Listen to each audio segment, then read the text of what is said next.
अस्सलाम वालेकुम दोस्तों, मैं आपको अपने YouTube के चैनल उर्दू कहानियाँ में खुशामदीद करता हूँ। तो सबसे पहले आप हमारे YouTube के चैनल उर्दू कहानियाँ को सब्सक्राइब करें और साथ में दिए गए बेल के आइकन पर क्लिक करें। तो चलिए चलते हैं आज के कहानी पर। तो आज की हमारी कहानी का उन्वान है शेख चिली ने सीखी अंग्रेज़ी। प्यारे बच्चों, ये उन दिनों की बात है जब अंग्रेज़ों ने अभी हिंदुस्तान पर कब्ज़ा तो नहीं किया था, मगर तजारत के बहाने इनकी आमदोरफ्त खूब बढ़ गई थी। गोरे चिट्टे सुनहरी बालों नीली आंखों वाले अंग्रेज़ शेख चिली को बहुत अच्छे लगते थे। ख़ास तौर पर जब वो गिटपिट अंग्रेज़ी बोलते तो ये शौक़ से उन्हें तकते रहते। ऐसे वक्त उनके दिल में ख्वाहिश होती कि काश वो भी अंग्रेज़ों की ज़बान बोल और समझ सकते और उनसे बातचीत कर सकते। इत्तफाक से उन्हीं दिनों इनकी मुलाकात एक ऐसे शख्स से हुई जो एक अंग्रेज़ ताजिर के घर में बावर्ची था और टूटी फूटी अंग्रेज़ी बोल और समझ लेता था। दरअसल उसकी यही खूबी शेख चिली को दिलचस्पी का बास बनती थी और फिर वो इससे करीब होते गए। इनकी बहुत इज्जत करते, हातम मदारत में कोई कसर न छोड़ते। एक रोज़ उन्होंने उस शख्स से अंग्रेज़ी सीखने की ख्वाहिश की। पहले वो अकड़ता नखरे करता रहा, मगर शेख चिली की खुशामद दरामद करने पर राज़ी हो गया। एक लफ्ज़ यस उन्हें सिखा दिया। शेख चिली फूले न समाये और उतराते फिरते थे कि उन्होंने आखिरकार अंग्रेज़ी सीख ली। अगले रोज़ बाज़ार गए तो तैयार के निकले कि आप बात करें तो बस अंग्रेज़ी में। सब्ज़ी की दुकान पर पहुँचे। दुकानदार ने पूछा, कहो भाई शेख चिली क्या चाहिए? आलू गोभी मटर। शेख चिली बोले, यस। दुकानदार ने उलझन अमेज़ नज़रों से उन्हें देखा और बोला, हम समझे नहीं, एस क्या है? उर्दू में बोलो ना। मगर शेख चिली ने तो तय कर रखा था कि बस बात करनी है तो सिर्फ अंग्रेज़ी में। दुकानदार ने कुछ बड़बड़ाते हुए 3 चीज़ों एक एक शेर तोली और शेख चिली के वाले की।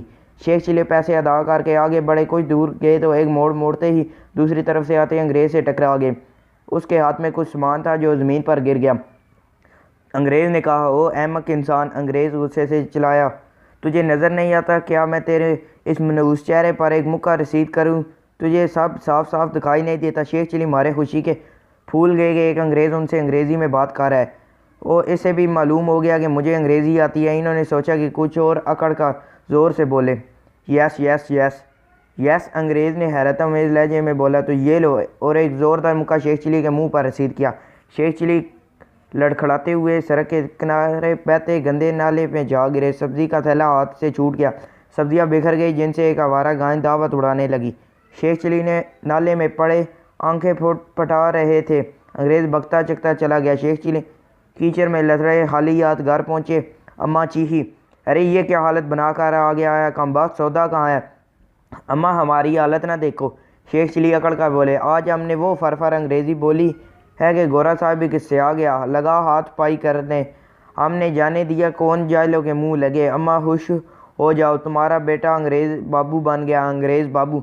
अरे बाढ़ में गया तू और चूल्हे में गया अंग्रेज़ बाबू। अम्मा गुस्से से बोले, सौदा गारत कर आया, अब अंग्रेज़ी खा के पेट भर लेना, मैं अब कुछ नहीं पकाने वाली। अगले रोज़ शेख चिली बावर्ची के पास पहुँचे और अपना कारनामा सुनाया। बावर्ची ने उन्हें एक लफ्ज़ नो सिखा दिया। उस दिन शेख चिली कहीं जा रहे थे कि उसी अंग्रेज़ से सामना हो गया जिसने कुछ दिन पहले इनकी दरगत बनाई थी। अंग्रेज़ इनके करीब पहुंचकर बोला, खूब तुम वही अहमक हो ना जिसने एक रोज़ मेरे हाथ से मार खाई थी? वो मुक्का तो तुम्हें याद होगा ना, जिसने तुम्हें सीधा नाले में पहुंचा दिया था, याद है ना?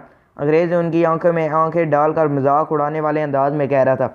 शेख चिली उसकी बात तो हाक ना समझे मुस्कुराते हुए बोले, नो नो नो। अंग्रेज़ ने गुस्से से रहा, इसका मतलब है तुम्हें वो मुक्का याद दिलाना पड़ेगा। इतना कहकर एक ज़ोरदार मुक्का शेख चिली के जड़ दिया।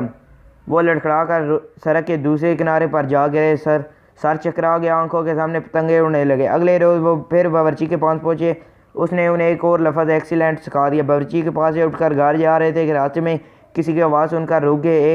ये एक 10-11 बरस का लड़का था। उसने करीब आके कहा कि सामने वाले होटल में एक अंग्रेज़ बैठा है जो आपको बुला रहा है। शेख चिली होटल पहुँचे तो सामने वही अंग्रेज़ बैठा था जो 2 मरतबा इनकी खातिर वादा कर चुका था। बहुत कम ज़्यादा नज़र आ रहा था।